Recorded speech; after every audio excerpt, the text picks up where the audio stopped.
మనం రోజు తీసుకునే ఆహారంలో ఐరన్ బాగా అబ్జర్వ్ కావాలంటే ఏం చేయాలో అనేది ఈరోజు మనం తెలుసుకుందాం.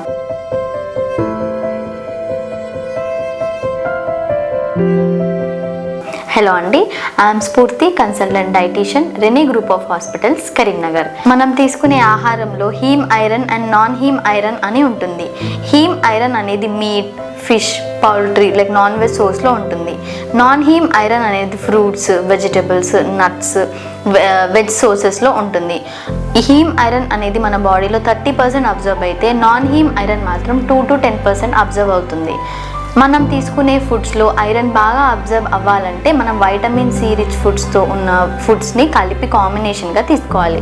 లైక్ ఫర్ ఎగ్జాంపుల్ చనాలో, రాజ్మాలో ఐరన్ ఎక్కువ ఉంటుంది. సో మనం దీన్ని బాయిల్ చేసి సలాడ్లా తీసుకున్నప్పుడు few drops of lemon squeeze చేసి వేసుకోవడం వలన ఐరన్ అనేది బాగా అబ్జర్వ్ అవుతుంది.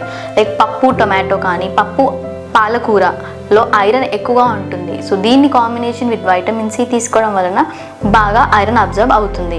నాన్ వెజ్ కర్రీస్లో లెమన్ స్క్వీజ్ చేసి తీసుకోవడం వలన కూడా ఐరన్ బాగా అబ్జర్వ్ అవుతుంది. మనకు ఐరన్ ట్యాబ్లెట్స్ వేసుకున్నప్పుడు 1 గ్లాస్ లెమన్ జ్యూస్ తీసుకోవడం వలన ఐరన్ అనేది బాడీకి చాలా అబ్జర్వ్ అవుతుంది.